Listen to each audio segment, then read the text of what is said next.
Je vais vous parler de la lettre d'Albert Pike. La lettre d'Albert Pike, la Syrie et le nouvel ordre mondial.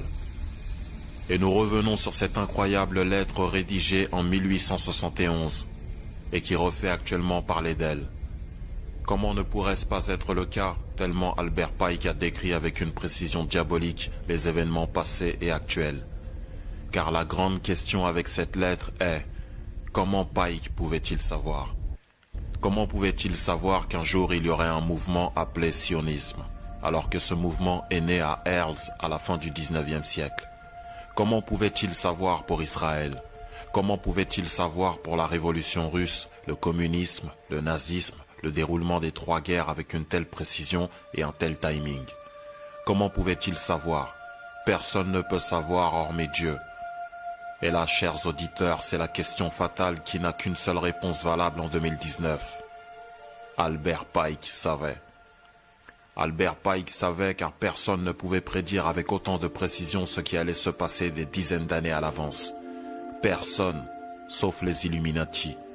La précision de la lettre de Pike enlève toute possibilité de théorie du complot. Cette lettre est la confirmation pour les plus sceptiques qu'il existe bien un groupe nommé Illuminati. Elle vient appuyer des données historiques et empiriques qu'on possède sur eux. Ainsi, cette lettre explique 145 ans à l'avance la situation contemporaine au Moyen-Orient. Et par ricochet, elle nous permet d'entrevoir ce qui vient de se passer en Syrie. Des forces, colombes ou chapeaux blancs, s'opposent au plan de ces Illuminati.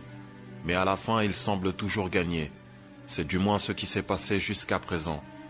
On peut faire une analogie remarquable entre la situation en Syrie et cette réalité. Des forces luttent pour la paix, mais elles finiront par être broyées par cette machine infernale que sont les Illuminati. Ce n'est qu'une question de temps. Les Illuminati existent depuis le XVIIIe siècle. Ils sont constitués des 13 familles les plus puissantes de la planète. Ce sont les premiers à avoir fait fortune par l'usure à une période cruciale du développement mondial. Le XVIIIe siècle est l'essor du commerce et depuis ils ont conservé et développé leur influence à partir de cet avantage décisif. On les retrouve de nos jours sous différents noms, JP Morgan, Goldman Sachs, etc. Ils sont à la tête des plus grandes banques et comme l'argent donne le pouvoir, à la tête des institutions majeures. Mayer Rothschild disait d'ailleurs « Donnez-moi le pouvoir de créer la monnaie et je me moque de qui fait les lois ». W.G. Carr explique comment fonctionnent les Illuminati. Les hommes qui constituent le pouvoir occulte derrière les affaires internationales et nationales sont les Illuminati. Ces lucifériens ont utilisé le sionisme et l'antisémitisme, le communisme et le fascisme, le socialisme et le capitalisme, égoïstes, pour faire progresser leurs plans secrets et amener un gouvernement mondial qu'ils ont l'intention de contrôler. La lettre d'Albert Pike est plus que l'exposition de leur plan pour cette domination mondiale en 2019. C'est la confirmation irréfutable que tout ce à quoi nous assistons fait bien partie d'une feuille de route ou d'un plan, écrit longtemps à l'avance par des forces maléfiques et impitoyables qui dominent l'humanité et cherchent à en prendre le contrôle définitif. Ils sont même prêts à sacrifier le petit peuple israélien qu'ils ont créé. La lettre d'Albert Pike. Cette lettre du 15-08-1871 fut révélée par le Commodore William, né en 1895, mort en 1959, dans son livre « Pawns in the Game », des pions sur l'échiquier, édition canadienne éditée en 1954 par la National Federation of Christian Lovemen. Cet officier de marine canadien faisait partie de l'équipe formée par l'amiral britannique Sir Barry Domville, ancien chef de la Naval Intelligence, retraité en 1936 et plus tard incarcéré par W. Churchill comme antibellicite. Mais des deux défaites subies par la France, la militaire et sociale, profiteront à la fois les financiers cosmopolites et les disciples de Karl Marx, tandis que les promoteurs du World Revolutionary Movement, Giuseppe Mazzini et son homologue nord-américain le général Albert Pike, dans leur lettre du 15-08-1871 traitant du schéma crise de guerre, révolution des trois guerres mondiales suivie des trois grandes révolutions qui doivent marquer le XXe siècle, Albert Pike, 33e degré, grand commandeur du rite écossais du Sud, fonda sa propre obédience luciférienne, le New Reformer Pelagian Rite, destiné à appuyer le mouvement révolutionnaire mondial. Voici les révélations d'Albert Pike. 1.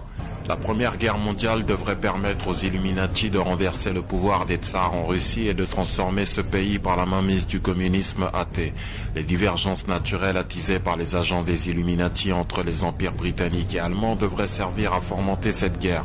Le conflit terminé, le communisme devrait se constituer et être utilisé pour détruire les autres gouvernements et affaiblir les religions. 2. La Deuxième Guerre mondiale devrait être fomentée en jouant sur les divergences entre fascistes et sionistes politiques.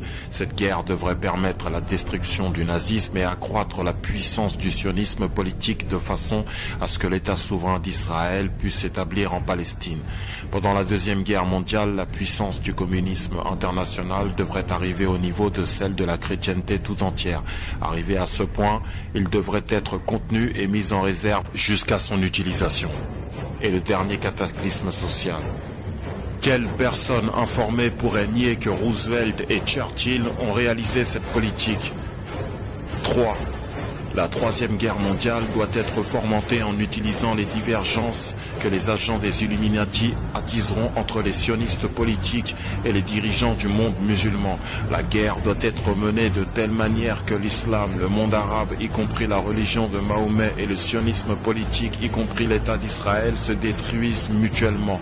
Dans le même temps, les autres nations, une fois de plus, divisées entre elles à ce propos, seront forcées de se combattre jusqu'à un état d'épuisement complet, physique, moral, spirituel et économique. Le 15 août 1871, Pike disait à Manzini qu'après la Troisième Guerre mondiale, ceux qui aspirent à dominer le monde sans conteste provoqueront le plus grand cataclysme social que le monde ait jamais connu. Nous citons ces propres termes empruntés à la lettre cataloguée au British Museum Library à Londres. Nous lâcherons les nihilistes et les athées et nous provoquerons un formidable cataclysme social qui, dans toute son horreur, montrera clairement aux nations les effets d'un athéisme absolu, origine de la sauvagerie et du plus sanglant chambardement. Puis, tous les citoyens obligés de se défendre eux-mêmes contre la minorité révolutionnaire mondiale extermineront les démolisseurs de la civilisation. Et les masses déçues par la chrétienté dont les esprits déistes seront à partir de ce moment sans boussole, à la recherche d'un idéal, sans savoir vers quoi tourner son adoration, recevront la vraie lumière grâce à la manifestation universelle de la pure doctrine de Lucifer. Enfin révélée aux yeux de tous, manifestation qui suivra la destruction de la chrétienté et de l'athéisme simultanément soumis et exterminés en même temps. Général considéré comme l'un des plus grands francs-maçons, Pike a écrit quelques-uns des rituels et réécrit les autres de la franc-maçonnerie, et cela du 4e au 33e degré. Pike a occupé le poste tant envié de Pontiff of Universal Freemasonry et a été à sa tête durant les années 1870. Cet homme fut grand prêtre de l'église satanique et l'un des fondateurs du Ku Klux Klan. Albert Pike fonda en 1867 à Nashville l'ordre des chevaliers du Ku Klux Klan. Il fut le grand dragon et par conséquent le chef du Ku Klux Klan. Le KKK utilise aussi la croix de Malte comme emblème. On trouve à sa tête d'éminents francs-maçons. Il fut choisi par Mazzini pour prendre la tête des opérations illuminatiques en Amérique. Durant la période allant de 1859 à 1871, il mit sur papier les détails d'un plan fantastique qui devait lui permettre d'établir une véritable Bible dans les plus hautes sphères franc-maçonniques. Destiné aux adeptes de la secte initiés au plus haut niveau, il explique ses buts et façons d'y arriver. La force, dit-il, doit être blindée, dirigée contre la population. Elle doit être managée.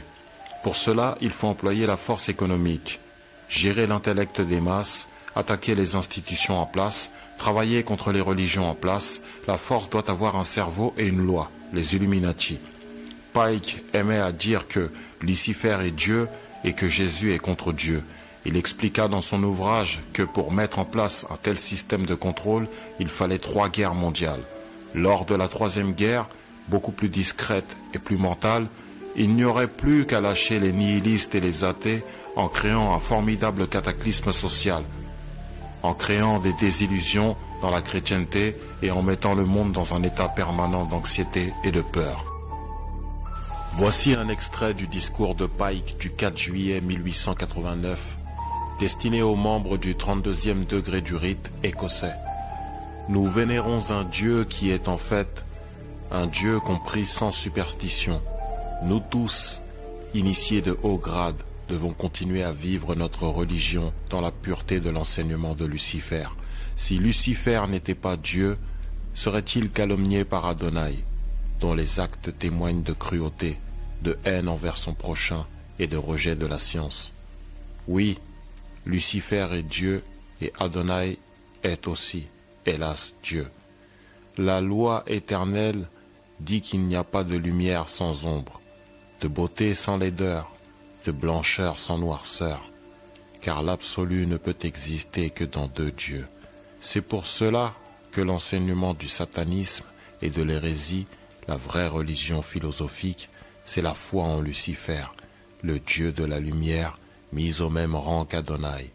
Mais Lucifer, Dieu de la lumière et du bien, se bat pour les hommes contre Adonai, Dieu de l'obscurité et du mal. Ceci est un petit extrait de ce que l'on enseigne dans certaines loges, car les loges ont des degrés, et chaque degré a son enseignement. La résultante est que il s'adonne à l'adoration du diable, au satanisme, au sacrifice des âmes, afin d'honorer leur maître, leur Dieu, qui n'est autre que Lucifer, ange déchu.